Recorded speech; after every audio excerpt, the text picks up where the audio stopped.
Network news channel, आपके साथ मैं हूं पूजा तेवतिया। पेश है आज का हमारा न्यूज बुलेटिन। आइए नजर डालते हैं आज की हेडलाइंस पर। सांसद दानिश अली ने लोकसभा में उठाई हाईकोर्ट बेंच की मांग। सुप्रीम कोर्ट ने बरकरार रखे ईडी के अधिकार और यूपी में देखने को भी नहीं मिलेंगी ईंट। अमरोहा के सांसद दानिश अली ने पश्चिमी उत्तर प्रदेश की वर्षों पुरानी मांग को संसद में उठाया है। उन्होंने लोकसभा में कहा कि पश्चिमी यूपी में हाईकोर्ट की बेंच होनी चाहिए। दानिश अली ने हापुड़ में जिला अदालत का भवन बनाने की मांग भी उठाई। लोकसभा में सांसद कुंवर दानिश अली ने परिवार न्यायालय विधेयक पर चर्चा के दौरान पश्चिम उत्तर प्रदेश में हाईकोर्ट की बेंच और हापुड़ में जिला न्यायालय की बिल्डिंग बनाने की बात कही। चर्चा के दौरान उन्होंने कहा कि मूल रूप से परिवार न्यायालय में जो मामले जाते हैं वे ज़्यादातर समझौते के लिए जाते हैं। वहाँ आने से पहले परामर्श के जरिए काउंसलर्स पति पत्नी के बीच सुलह कराने की कोशिश करते हैं। उन्होंने सरकार पर निशाना साधते हुए कहा कि आज हम जब इस विधेयक पर चर्चा कर रहे हैं, दुर्भाग्य देखिए कि हम समझौते के लिए कोशिश कर रहे हैं, लेकिन हमें अपने गिरेबान में झांकना चाहिए। उन्होंने सरकार पर आरोप लगाया, कहा कि समझौता तो आप हाउस में ही नहीं करा पा रहे, यहाँ विपक्ष की कुर्सियाँ खाली पड़ी हैं। अगर यह परामर्श समझौता अच्छी नीयत और सबको साथ लेकर इस बिल को पास कराते, सभी के सुझाव आते और बहुत अच्छा रहता। विपक्षी सांसदों के निलंबन के मुद्दे पर उन्होंने कहा कि हर सदस्य का अधिकार है कि चर्चा करे, सरकार को इससे पीछे नहीं हटना चाहिए। अगर विपक्ष महंगाई पर चर्चा की मांग कर रहा है तो उसे सुनना चाहिए, निलंबन वापस होना चाहिए। सभापति महोदय, आपने मुझे इस फैमिली कोर्ट अमेंडमेंट बिल 2022 पर बोलने का मौका दिया। बेसिकली फैमिली कोर्ट्स में जो केसेस जाते हैं ज़्यादातर सेटलमेंट के लिए जाते हैं और वहाँ पर आने से पहले परामर्श के जरिए काउंसलर्स जो हैं वो हस्बैंड वाइफ के बीच में सुलह कराने की कोशिश करते हैं। और आज हम ऐसे बिल पर यहाँ डिस्कस कर रहे हैं, लेकिन दुर्भाग्य इस बात का है जहां पर हम सेटलमेंट के लिए कोशिश कर रहे हैं, हमें अपने गिरेबान में झांक के देखना चाहिए। सभापति महोदय, सेटलमेंट तो आप इस हाउस में भी नहीं कर पा रहे हैं। यहां पर विपक्ष की बेंचेस खाली हैं। अगर ये परामर्श से, सेटलमेंट से, अच्छी नियत से, सबको साथ लेकर के इस बिल को हम पास करते, सबके व्यूज इसमें आते तो बहुत ज्यादा अच्छा रहता। लेकिन हम अपने हाउस के अंदर भी सबको साथ लेकर के नहीं चल पा रहे हैं। ये कितना बड़ा दुर्भाग्य की बात है। दानिश अली ने कहा कि अमरोहा लोकसभा क्षेत्र में हापुड़ जिला आता है और 40% क्षेत्र हापुड़ जिले का ही है। उन्होंने कानून मंत्री से कहा कि वर्ष 2011 में हापुड़ जिला बना, लेकिन आज तक जिला न्यायालय के लिए वहां बिल्डिंग नहीं है। न्यायालय 5 जगहों पर चल रहा है। 32 एकड़ जमीन का अधिग्रहण हो चुका है, लेकिन सरकार पैसा रिलीज नहीं कर रही है। यहां पर कानून मंत्री बैठे हैं। मैं इस बिल पर आना से पहले एक बात कहना चाहूंगा कि जो इंफ्रास्ट्रक्चर है कोर्ट्स का, उसमें बहुत कमी है। सभापति महोदय, मेरे यहां अमरोहा लोकसभा क्षेत्र का एक पार्ट जो है हापुड़ जिला आता है। करीब 40% हापुड़ जिला जो है मेरी लोकसभा क्षेत्र में। और अभी आसन पर राजेंद्र अग्रवाल जी बैठे थे, उनका भी वो जिला है। कानून मंत्री महोदय से मैं कहना चाहूंगा, सर 2011 में जिला बना हापुड़, लेकिन आज तक वहां डिस्ट्रिक्ट कोर्ट के लिए बिल्डिंग नहीं है। डिस्ट्रिक्ट कोर्ट जो है वो 5 जगह में चल रहा है। हम सस्ता न्याय दिलाने की बात करते हैं, लेकिन सरकार ने मतलब जमीन एक्वायर हो चुकी है। 32 एकड़ जमीन डिस्ट्रिक्ट कोर्ट के लिए एक्वायर हो चुकी है। मैं चाहूंगा, मैं आपसे व्यक्तिगत रूप से भी मिलकर के चर्चा करनी चाहूंगा उस पर, लेकिन पैसा जो है सरकार नहीं दे रही है। मतलब सरकार से ही सरकार को जमीन खरीदनी है डिस्ट्रिक्ट कोर्ट बनाने के लिए हापुड़ जिले में, लेकिन सरकार पैसा नहीं दे रही है जमीन के लिए। ये कहां का न्याय है सर? हम सस्ता और सुलभ न्याय दिलाने की बात बहुत करते हैं, लेकिन धरातल पे इसके जस्ट विपरीत हो रहा है। मैं हापुड़ में जिला न्यायालय बनाने के लिए सरकार से ही सरकार को ज़मीन खरीदनी है, लेकिन सरकार ज़मीन के लिए पैसा नहीं दे रही है। ये न्याय नहीं है। उन्होंने सरकार से मांग की है कि हापुड़ जिले में जिला न्यायालय की बिल्डिंग बनाने के लिए जो बाधाएं आ रही हैं उन्हें जल्द से जल्द दूर किया जाए। ब्यूरो रिपोर्ट, न्यूज़ करवट। गाजियाबाद में चोर लुटेरों का आतंक बढ़ता ही जा रहा है। बुधवार को निशाना संजय नगर का सेक्टर 23 रहा। यहां एक व्यक्ति ने सुनार को बातों में उलझाकर सोने की 3 चेन लूट ली। पुलिस मामले की जांच कर रही है। बुधवार की सुबह मधुबन बापूधाम थाना क्षेत्र के सेक्टर 23 स्थित ई ब्लॉक में नक्षत्र ज्वेलर्स की दुकान से एक लुटेरा लगभग 2.5 लाख की कीमत की सोने की 3 चेन लूट कर भाग गया। घटना लगभग 10:30 बजे की है। इस घटना के बाद आसपास के क्षेत्र में दहशत का माहौल बन गया। उसमें मेरे पास आया, उसने बोला मेरे से बाली दिखाओ। मैं उसको बाली दिखाने लगा तो बोलता है बाली नहीं, मुझे टॉप से दिखाओ।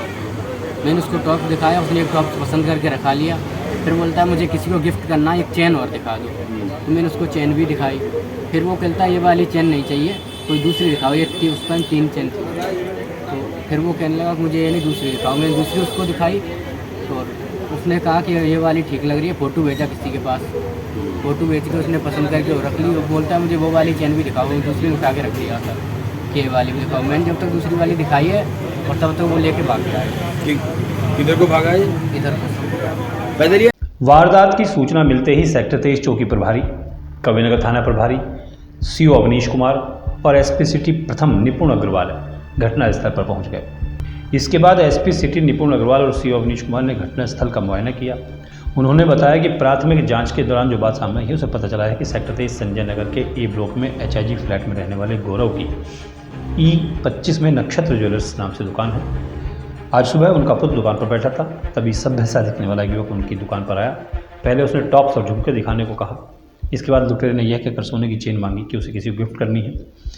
उसके बाद लुटेरे ने सुनार को बातों में उलझाकर 3 चेन उठा ली और वहां से भाग गया। आज सुबह लगभग 11:15 बजे के आसपास चौकी क्षेत्र सेक्टर 23 संजय नगर थाना बापूधाम में पुलिस को सूचना मिली कि एक नक्षत्र ज्वेलर्स नाम की शॉप पर एक व्यक्ति ग्राहक बनकर आया और उनका सेल्समैन यहाँ पर जब उनको ज्वेलरी निकाल के दिखा रहा था तो लगभग 25 ग्राम की 3 चेनें वो टेबल पर डिस्प्लेड जो थी उनको उठा के चला गया। इसमें तत्काल पुलिस मौके पर पहुँच गई है। CCTV फुटेज दिखवाए जा रहे हैं। तहरीर के हिसाब से मुकदमा लिख के आगे की आवश्यक कार्रवाई की जा रही है। ये पूरी वारदात CCTV कैमरे में कैद हो गई है। पुलिस तहरीर के आधार पर रिपोर्ट दर्ज करके बदमाश की पहचान करने का प्रयास कर रही है। लूट के शिकार सुनार ने बताया कि लुटेरा लगभग 25 ग्राम की सोने की 3 चेन ले गया है। ब्यूरो रिपोर्ट, न्यूज़ करवट। जिला मुख्यालय में कार्यक्रम का आयोजन हुआ। कार्यक्रम कारगिल युद्ध में शहीद हुए जवानों के परिजनों को सम्मानित करने के लिए था। इसमें कृषि अनुसंधान परिसर के अध्यक्ष कैप्टन विकास गुप्ता ने शहीदों को श्रद्धांजलि दी। कारगिल युद्ध के दौरान देश पर जान न्यौछावर करने वाले जवानों के परिजनों को जिला मुख्यालय में एक कार्यक्रम के तहत सम्मानित किया गया। जिला सैनिक कल्याण एवं पुनर्वास विभाग द्वारा जिला सभागार में कारगिल विजय दिवस की 13वीं वर्षगांठ के अवसर पर कारगिल शहीद एवं वीरता पुरस्कार सम्मान का आयोजन किया गया था। कार्यक्रम के मुख्य अतिथि कृषि अनुसंधान परिषद के अध्यक्ष व राज्य मंत्री कैप्टन विकास गुप्ता ने सबसे पहले शहीद जवानों की तस्वीरों पर माल्यार्पण कर उन्हें नमन किया गया। एक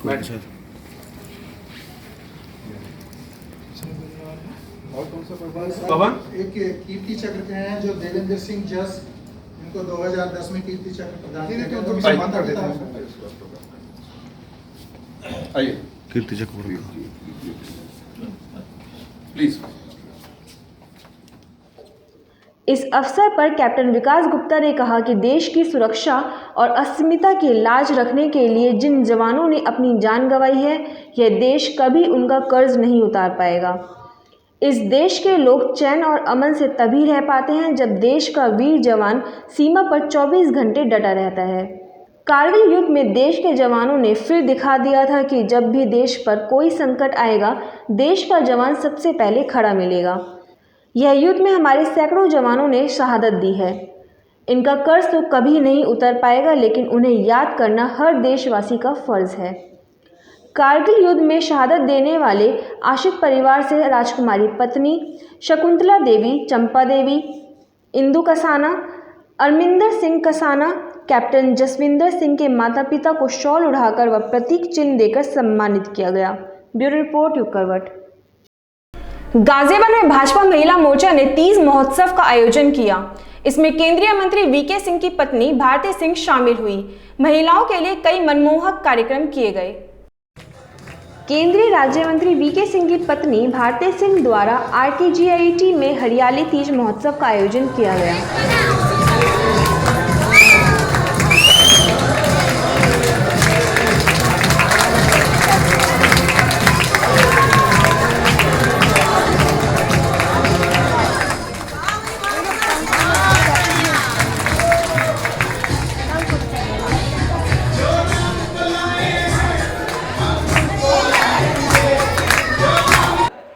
इस तीज उत्सव में भाजपा महिला मोर्चा सहित विभिन्न नेत्रियां शामिल हुईं। कार्यक्रम का शुभारंभ भारती सिंह, विभा रावत और महानगर महिला मोर्चा के अध्यक्ष पूनम कौशिक ने दीप प्रज्वलित कर किया।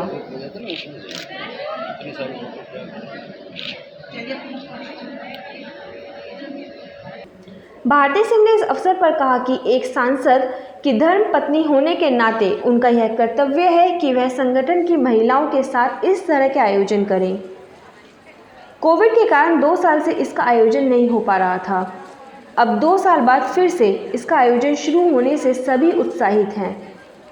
यह पर्व सिर्फ महिलाओं का नहीं बल्कि परिवार और समाज की एकता का पर्व है। कि ये महिलाओं का कार्यक्रम है जी, और ये हर साल हम मनाते हैं। पिछले 2 साल कोविड था तो हमने ये कार्यक्रम नहीं किया है। तीज महिलाओं में रंग बिखेरता है, सौभाग्य का देने वाला है और इसको हरियाली तीज कहते हैं। सब महिलाएं सजती हैं, संवरती हैं, कपड़े पहनती हैं, नाचती हैं, गाती हैं और अपने मायके जाती हैं, खुशी से खाना वाना खाती हैं। तो मैं एक गाजियाबाद में सांसद की पत्नी होने के नाते सब महिलाओं को यहाँ इकट्ठा करती हूँ और तीज का त्यौहार उनके साथ मनाती हूँ। तो ये लोग सब खुशी से झूम के नाचते गाते हैं और एकता का प्रतीक देते हैं। इस दिन मिलजुल कर महिलाएं प्रगति के गीत गाती हैं और सावन के गीतों पर झूमती हैं। उन्होंने कहा कि यह उत्साह और उमंग का पर्व है। इसके उपरांत महिलाओं ने विभिन्न कार्यक्रमों में भाग लिया। गीत, भजन, कविता के अलावा महिलाओं ने हरियाली के तीज के गीतों पर सामूहिक डांस किया।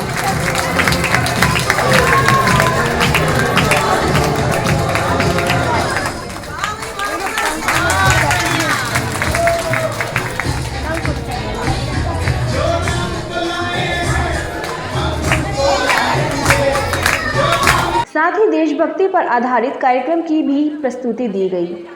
भारती सिंह ने सबसे पहले सभी महिलाओं से उनका हालचाल जाना और फिर उन्हें पर्व की शुभकामनाएं दी। इस दौरान बेहतरीन प्रस्तुति देने वाली महिलाओं को प्लांट देकर भारती सिंह ने सम्मानित भी किया। ब्यूरो रिपोर्ट यूं करवट। गाजियाबाद के दुधेश्वर नाथ मंदिर में बुधवार को भी शिव की पूजा की गई। आज यहां चतुर्दशी का जल चढ़ाया गया। कांवड़ को लेकर बंद किए गए रास्ते भी खोल दिए गए। दुधेश्वर नाथ मंदिर में बुधवार को भी भक्तों ने चतुर्दशी का जलाभिषेक किया। हालांकि मंगलवार रात 9:15 बजे से ही चतुर्दशी का जलाभिषेक शुरू हो गया था। उस समय में भक्तों की भारी भीड़ मंदिर में उमड़ी। रात भर शिव भक्त जलाभिषेक करते रहे और यह सिलसिला लगातार जारी रहा। हालांकि आज मंदिर में सुबह से भीड़ अधिक नहीं थी, लेकिन जलाभिषेक का सिलसिला लगातार जारी था।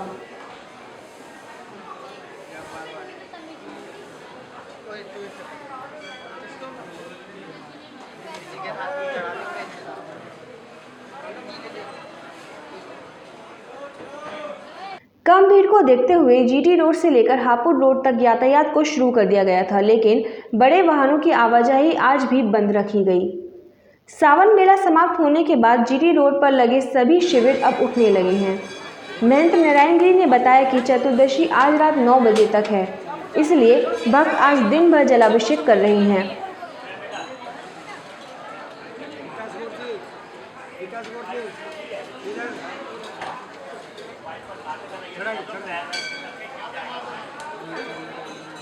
जलाभिषेक को देखते हुए मंदिर में आज भी सुरक्षा व्यवस्था चाक चौबंद रही। पुलिस के जवान, सिविल डिफेंस के वार्डन, LIU और मेडिकल हेल्थ कैंप आज भी मंदिर परिसर में लगे रहे। ब्यूरो रिपोर्ट, युग करवट। लोनी के पूर्व चेयरमैन मनोज धामा ने कांवड़ मेले के अंतिम दिन शिविरों का निरीक्षण किया। उन्होंने 9 कन्याओं का पूजन भी किया। मनोज धामा ने साधु संतों की सेवा भी की। लोनी नगर पालिका पूर्व अध्यक्ष मनोज धामा ने नहर बॉर्डर स्थित सभी कांवड़ शिविरों में समापन के अवसर पर 9 कन्या का पूजन किया, उनको प्रसाद वितरण किया। लोनी क्षेत्र की राजनगर, जवाहर नगर, शांति नगर, बेटा हाजीपुर, बंद फाटक, राहुल गार्डन आदि कॉलोनियों में पहुंचकर महाशिवरात्रि के पावन अवसर पर आयोजित भंडारे में प्रसाद वितरण किया। इस अवसर पर मनोज धामा ने विधि विधान के साथ हवन पूजन में भाग लिया तथा भोले बाबा को जल अर्पित किया एवं भोग के रूप में 9 कन्याओं को भोजन कराया तथा उनको दक्षिणा दी। मनोज धामा विभिन्न स्थानों पर आयोजित भंडारे में जल अर्पित कर रहे सभी कांवड़ियों के बीच पहुंचे तथा सभी से उनकी यात्रा के विषय में बात की एवं आस्था के रूप में गंगाजल जो भोले हरिद्वार से लेकर आए हैं उस पावन जल की बौछार की। ब्यूरो रिपोर्ट, युग करवट। इंदिरापुरम थाना पुलिस ने एक व्यक्ति को गिरफ्तार किया है। गिरफ्तारी जिस व्यक्ति की है वो चेन स्नैचर है जो बाइक पर घूमता रहता था और घटना को अंजाम देता था। उसके कब्जे से सोने की 4 चेन बरामद की गई है। वरिष्ठ पुलिस अधीक्षक महोदय द्वारा अपराधियों के विरुद्ध चलाए गए अभियान के तहत क्षेत्राधिकारी इंदिरापुरम के कुशल नेतृत्व में थानाध्यक्ष इंदिरापुरम की टीम के द्वारा एक चेन स्नैचर पकड़ा गया है जो स्कूटी से घूम करके घटना करता था। इससे 4 चेनें बरामद हुई हैं। स्कूटी जिससे घटना करता था वो बरामद हुआ है, प्लस एक चाकू भी उससे बरामद। नहीं, ये बुटीक का काम करता है और बुटीक का काम करता है, इसके अलावा ये लूट की घटना कर रहा है। सुप्रीम कोर्ट ने ईडी के अधिकार बरकरार रखे हैं। कोर्ट ने कहा कि ईडी की गिरफ्तारी की प्रक्रिया मनमानी नहीं है। गिरफ्तारी और संपत्ति अटैच का अधिकार ईडी का बना रहेगा। भाजपा अध्यक्ष JP नड्डा ने इस फैसले का स्वागत किया है। How we have been misusing the agencies? You know how ED has been working and how lakhs of crore of rupees have been recovered by ED itself and by other agencies. इन्होंने देश के लिए काम किया है और कोई भी एजेंसी कोई भी काम करती है वो कानून के दायरे में करती है और किसी भी एजेंसी की बात किसी को पसंद नहीं है तो उसके लिए कानून के दरवाजे खुले हैं। One should take the legal course of action और सड़कों पर आना यह कहीं न कहीं अपना कानूनी पक्ष को दर्शाता है और कानून में लड़ने में कमजोर महसूस करने की बात है। Court has just now upheld the PMLA and the ED's jurisdiction and the Supreme Court has said very clearly that they have that jurisdiction and PMLA is within the ambit of the legal ambit in which it is working.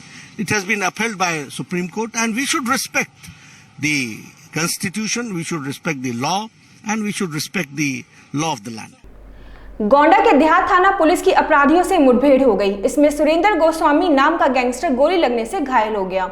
इस पर मऊ, बस्ती, बहराइच में कई आपराधिक मामले दर्ज हैं।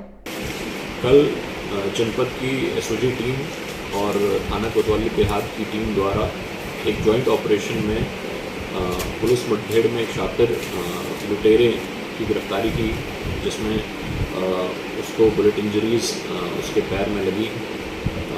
इसका काफ़ी बृहद आपराधिक इतिहास है, मऊ, बहराइच, गोंडा और इसके अलावा गैंगस्टर एक्टिविटी में इसके खिलाफ लग चुका है। वर्तमान में इससे हम लोग ट्रीटमेंट कराने के उपरांत इससे डिटेल इंटरोगेशन करेंगे और इसके गैंग के बाकी मेंबर्स के बारे में भी पूछताछ करेंगे। उत्तर प्रदेश में मकान बनाना या दूसरा कोई निर्माण करना महंगा हो गया है।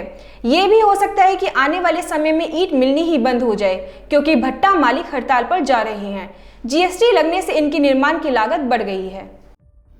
उत्तर प्रदेश में मकान बनवाने वालों के सामने बड़ा संकट खड़ा होने वाला है क्योंकि प्रदेश के ईंट भट्टे 1 साल के लिए बंद होने वाले हैं। ईंटों पर GST बढ़ाए जाने से यूपी ब्रिक्स एसोसिएशन नाराज है। एसोसिएशन ने कोयले की कीमतों में 200 से 300% की बढ़ोतरी और GST बढ़ाए जाने के बाद ईंट भट्टों को बंद करने का फैसला किया है। दरअसल उत्तर प्रदेश को प्रतिवर्ष 12 लाख टन कोयला मिलना था, लेकिन पिछले 4 सालों में महज 76,000 टन कोयला मिला है। विदेश से आने वाला कोयला काफ़ी महंगा हो गया है। इसके साथ ही यूपी ब्रिक्स एसोसिएशन की सरकारी और अर्ध सरकारी निर्माण में लाल ईंट की आंशिक पाबंदी पर भी नाराजगी है।